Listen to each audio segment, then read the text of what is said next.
Hello guys, आप देख रहे हैं वाईजी लॉ और मैं हूं वाईजी और आज हम पढ़ेंगे article 20 of constitution of India. अब जब अपन आर्टिकल 20 की बात करते हैं तो ये प्रोटेक्शन की बात करता है इन respect of conviction for offences. जैसे आर्टिकल 19 प्रोटेक्शन की बात कर रहा था, अपने जो राइट टू फ्रीडम्स हैं सारे उनके बारे में, right to freedom of speech, expression, movement etcetera. यहाँ पे जो है वो protection in respect of conviction of offences है, मतलब जो आप कन्विक्ट होते हो ना, जो आप पे क्रिमिनल प्रोसीडिंग्स चलती हैं, उन सब के रिगार्ड में जो प्रोटेक्शन कुछ प्रोवाइड करी गई है। मेनली 3 प्रोटेक्शन है, 21, 22 और 23। 21 के अंडर में बोला गया है कि कोई आदमी को जब उसने क्राइम कमिट किया है उसके बाद कोई नया लॉ आ रहा है, उस नए लॉ से रेट्रोस्पेक्टिवली पनिश नहीं किया जाएगा। इसको आप ऐसे समझो कि मान लो किसी आदमी ने 2004 के अंदर कोई क्राइम करा है और उस क्राइम की कोई एक सर्टेन पनिशमेंट है और एक सर्टेन उसका पूरा मतलब इंग्रेडिएंट्स वगैरह हैं और वो क्राइम इस तरह से उसको क्राइम माना जाता है 2004 में। लेकिन इसने कर दिया 2004 में वो क्राइम, उसके बाद 2012 के अंदर नई गाइडलाइंस आ गई या नया कोई अमेंडमेंट आ गया जिससे डेफिनेशंस चेंज कर दी या फिर पनिशमेंट बढ़ा दी। लेकिन इसकी जो 2004 वाला जो बंदा है, इसका केस अभी भी चल रहा है, ठीक है, इसको अभी तक कन्विक्शन मिला नहीं है। केस तो चलता ही रहता है ना, तो केस चल रहा है। तो 2012 में नया लॉ आ गया तो नए लॉ से इसका वाला केस नहीं देखा जाएगा। जो पनिशमेंट है वो जब इसने क्राइम किया था उस टाइम की जो पनिशमेंट है वही इसको दी जाएगी, ठीक है। ये सिंपल सी बात है। Protection against ex post facto laws provide करता है sub clause 1। Ex post facto laws कौन से होते हैं? मतलब मान लो लॉ आया 2012 में लेकिन वो 2004 के एक्ट्स पे भी अप्लाई हो रहा है, ठीक है। नॉर्मली ऐसा होता है कि लॉ जब से आता है तो उसको अच्छा लॉ तभी माना जाता है जब वो प्रोस्पेक्टिवली सब कुछ कवर करे, मतलब जिस दिन से आया उस दिन के बाद से जो एक्ट्स हो रही हैं उन्हीं सब पे एप्लीकेबल हो, पुरानी एक्ट्स पे एप्लीकेबल नहीं हो। तो ये जो 20 सब क्लॉज 1 है ये प्रोटेक्शन देता है ऐसे रेट्रोस्पेक्टिव इफेक्ट से, ठीक है, क्रिमिनल चार्जेस में, अपने ये कन्विक्शन वगैरह के चार्जेस में। इसमें एक केस है Ratanlal versus state of Punjab. इसमें बोला गया था कि रेट्रोस्पेक्टिव इफेक्ट आप दे सकते हो, ठीक है। कब दे सकते हो? जब वो अक्यूज्ड है उसके फेवर में कुछ हो रहा हो, तो बेनिफिट कर रहा है ना अगर अक्यूज को, तो रेट्रोस्पेक्टिव इफेक्ट आप लगा सकते हो, एक तरह से अलाउड है। और दूसरा केस है Mohanlal versus state of Rajasthan. इस केस में बोला गया था कि सिर्फ पनिशमेंट और कन्विक्शन के रिगार्ड में ही प्रोटेक्शन मिलता है against ex post facto laws. Procedural कुछ चेंजेस आए तो नया प्रोसीजर लगेगा। जैसे मान लो एविडेंस कलेक्ट करने का तरीका चेंज हो जाए या फिर मतलब विटनेस को बुलाने का तरीका चेंज हो जाए, मतलब प्रोसीजरल कुछ भी चेंज हो जाए वो चेंज हो जाएगा आपकी प्रोसीडिंग में। वो 2004 के बाद जब 2012 में चेंज होएगा तो वो सब एप्लीकेबल हो जाएगा, लेकिन पनिशमेंट और कन्विक्शन के रिगार्ड में जो 2004 में लॉ थे ना वही एप्लीकेबल होंगे। तो ये 2 केसेस हैं। तो ये सब क्लॉज 1 तो अपन ने यहाँ कवर कर लिया। उसके बाद 2 सब क्लॉज और हैं, sub clause 2, no person shall be prosecuted and punished for the same offence more than once, जो कि डबल जोपार्डी हुई। और सबसेक्शन 3 जो बात करता है no person accused of any offence shall be compelled to be a witness against himself, तो self incrimination से प्रोटेक्शन हुआ।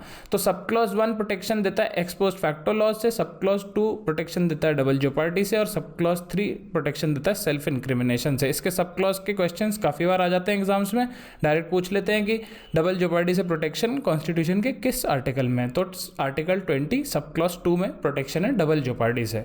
एक्स पोस्ट फैक्टो लॉज अपन ने कर लिया, डबल जोपार्डी सेल्फ इंक्रिमिनेशन डिटेल में देखते हैं। आर्टिकल 20 सब क्लॉज 2 डबल जोपार्डी से प्रोटेक्शन देता है। नेबो देबित बेस विक्सेरी, लैटिन मैक्सिम है, इसका मतलब होता है no man ought to be twice vexed, no person should be twice punished and prosecuted upon the same set of facts if there has been a final decision of a competent court.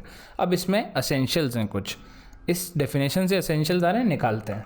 सबसे पहला है जो person है वो accused होना चाहिए offence का, ठीक है। सेकंड है प्रोसीडिंग जो हो रही है, जो प्रोसिक्यूशन हो रहा है, यहाँ बात कर रहा है prosecuted, prosecution must have taken place in front of a court और जुडिशियल ट्राइब्यूनल। अब इसमें एक इंपॉर्टेंट केस है मकबूल Hussain versus state of Bombay. अब इसमें मकबूल हुसैन का गोल्ड कॉन्फिस्केट कर लिया था क्योंकि उसके पास जो गोल्ड था वो अगेंस्ट द लॉ कुछ था, कुछ है ना, कोई रीज़न था, जो भी, बस कॉन्फिस्केट कर लिया कस्टम अथॉरिटीज़ वगैरह ने। फिर मकबूल के ऊपर केस भी हुआ तो मकबूल ने बोला कि मेरे पे ऑलरेडी एक बार मेरे को पनिशमेंट मिल चुकी है, मेरा गोल्ड कॉन्फिस्केट हो चुका है, मेरे को आप दोबारा क्यों कर रहे हो, डबल जपार्डी हो रहा है। तो कोर्ट ने बोला कि देखो डिपार्टमेंटल प्रोसीडिंग्स जो होती है ना, कस्टम अथॉरिटी आपका सामान सीज वीज कर लेती है, ये सब, ये प्रोसीडिंग नहीं होती।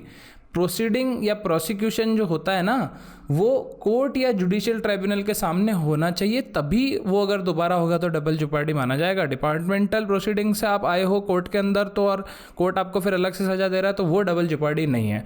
तो सबसे इंपॉर्टेंट चीज़ कि कोर्ट या जुडिशियल ट्रिब्यूनल में एक बार ये हो जाना चाहिए डिसीजन, तभी वो दूसरी बार आएगा तो आप ये वाला जो डिफेंस है डबल जेओपार्डी के अगेंस्ट जो आपका प्रोटेक्शन है उसको क्लेम कर सकते हो। फिर थर्ड बोलता है कि the person should B prosecuted and punished in the previous proceeding. जो प्रीवियस प्रोसीडिंग है उसमें सज़ा मिल जानी चाहिए, ठीक है, उसमें अक्विट नहीं होना चाहिए, तभी वापस लगेगा ना। मतलब no man ought to be twice vexed, पहली बार वेक्स तो होना चाहिए ना, एक बार पहले पनिश होगा तभी तो दूसरी बार पनिश होगा, डबल। और फोर्थ और काफ़ी important, the offence must be same for which he was prosecuted and punished. अब इधर ऊपर देखो क्या लिखा है, सेम सेट ऑफ फैक्ट्स। कोई आदमी ने किसी का मर्डर करा, कुछ एक दो और ऑफेंस करे और उसको सज़ा मिल गई, लेकिन उन्हीं फैक्ट्स के ऊपर अगर वापस कोर्ट में उसको सज़ा दी जाएगी तो डबल जेओपार्डी का प्रोटेक्शन मिलेगा। लेकिन मान लो नए फैक्ट्स आ जाएँ, कुछ नए खुलासे हों, तो फिर वो सेम सेट ऑफ फैक्ट्स नहीं रहेंगे, वो ऑफेंस भी नया हो जाएगा और वो फैक्ट्स भी नए हो जाएंगे और डबल जेओपार्डी का प्रोटेक्शन नहीं मिलेगा। तो डबल जेओपार्डी से प्रोटेक्शन हो गया आर्टिकल 22 में, 20 सब क्लॉज 2, 22 नहीं, ठीक है, 22 नहीं, 20 ब्रैकेट में 2 सब क्लॉज 2। ये कई बार मैं गलत बोल जाता हूँ, कन्फ्यूजन हो जाता है, ध्यान रखूँगा। आर्टिकल 20 सब क्लॉज 3 में प्रोटेक्शन दिया सेल्फ इंक्रिमिनेशन से। नेमो तेनेतुअर सिप्सम अक्यूसारे, ये प्रोनाउंसिएशन ऐसा नहीं कि बहुत एक्यूरेट है इसलिए मैं ऐसे जोर लगा के बोल रहा हूँ, ऐसे हवा में बोल रहा हूँ, पता नहीं क्या प्रोनाउंसिएशन है, लेकिन ये स्पेलिंग है। इसका मतलब है no man has to accuse himself, मतलब खुद के पैर पे कुल्हाड़ी मारने से प्रोटेक्शन है। आपको कोई फोर्स नहीं कर सकता कि खुद को आप इंक्रिमिनेट करो। MP शर्मा वर्सेस सतीश चंद्र में ढंग से बताया था कि क्या क्या इस राइट के अंदर इंक्लूडेड है। नंबर 1, ये राइट सिर्फ जो अक्यूज्ड है ऑफेंस का उसी के लिए एप्लीकेबल है। नंबर 2, ये प्रोटेक्ट करता है उसको अपने खुद के अगेंस्ट विटनेस बनने से। अब आप बोलोगे कि खुद के अगेंस्ट विटनेस कौन बनेगा। अब जैसे फॉर एग्जांपल लो, मैं ये नहीं कह रहा ये बात सच है या झूठ है, लेकिन आप एग्जांपल लो कि कोई बड़ा सेलिब्रिटी कार चला रहा था, ठीक है, और उसने कुछ लोग मार दिए रोड रेज में या दारू पी के या सिंपल नेग्लिजेंस से, वी विल नेवर नो, ठीक है, मार दिए। और अब उसने अपने ड्राइवर को एक को पकड़ के लाया और बोला कि मैं तेरे परिवार वालों को 1 करोड़ रुपए दूंगा, तू जाके कोर्ट में बोल मैं गाड़ी चला रहा था।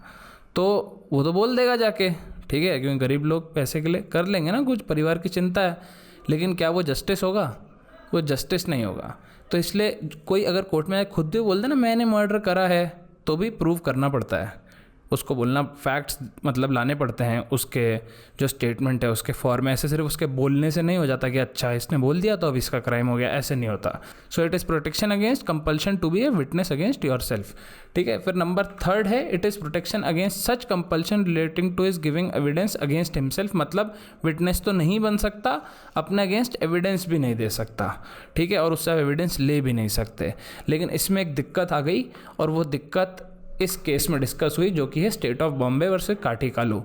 अब जब अपन ने इंटरप्रेट करा MP शर्मा केस के अंदर टू बी अ विटनेस, ठीक है, विटनेस नहीं बनना है और एविडेंस नहीं देना है, it was including not furnishing any evidence. तो इसका मतलब हो गया कोई फिंगरप्रिंट भी नहीं ले सकते, हैंड राइटिंग का स्पेसिमेन नहीं ले सकते, DNA सैंपल नहीं ले सकते, क्योंकि वो खुद के अगेंस्ट एविडेंस दे रहा है अगर खुद के फिंगरप्रिंट दे रहा है तो। लेकिन स्टेट ऑफ बॉम्बे वर्सेस काठीकालू में बोला था कि देखो ये जो एम्बिट है ना to be a witness against yourself, उसको नैरो करो और इसको है ना ये फिंगरप्रिंट, हैंड राइटिंग स्पेसिमेन देना है सब अलाउ करो, इसको सबको अलाउ कर दिया गया इस केस के बाद एम्बिट में 20 सब क्लॉज 3 के अंडर में। क्योंकि फिर तो यार हो ही नहीं पाएगा ना जस्टिस, फिंगरप्रिंट भी नहीं ले पाओगे, ब्लड सैंपल भी नहीं ले पाओगे, कैसे करोगे प्रूफ? कुछ तो लेना पड़ेगा ना।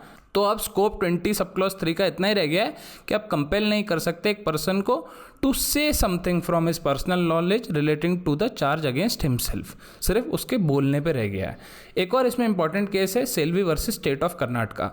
इस केस में narco analysis, polygraphy, brain fingerprinting, ये सब होते हैं ना टेस्ट, वो ड्रग्स व्रग्स दे के सच बुलवा लेते हैं और वो सब, वो उसकी अक्यूज़ की कंसेंट के बिना जो भी होते हैं ये सारे टेस्ट, उनको वायलेटिव बोला गया 20 सब क्लॉज 3 के अंडर। मतलब वो अपनी कंसेंट से अगर दे रहा है कि हाँ भाई मेरा ले लो टेस्ट तो ठीक है, लेकिन उसकी कंसेंट के अगेंस्ट नहीं होना चाहिए, और इसलिए किया गया था ताकि प्रिजर्व की जाए इंडिविजुअल लिबर्टी, और 20 सब क्लॉज 3 के अगेंस्ट में था, वो तो था ही।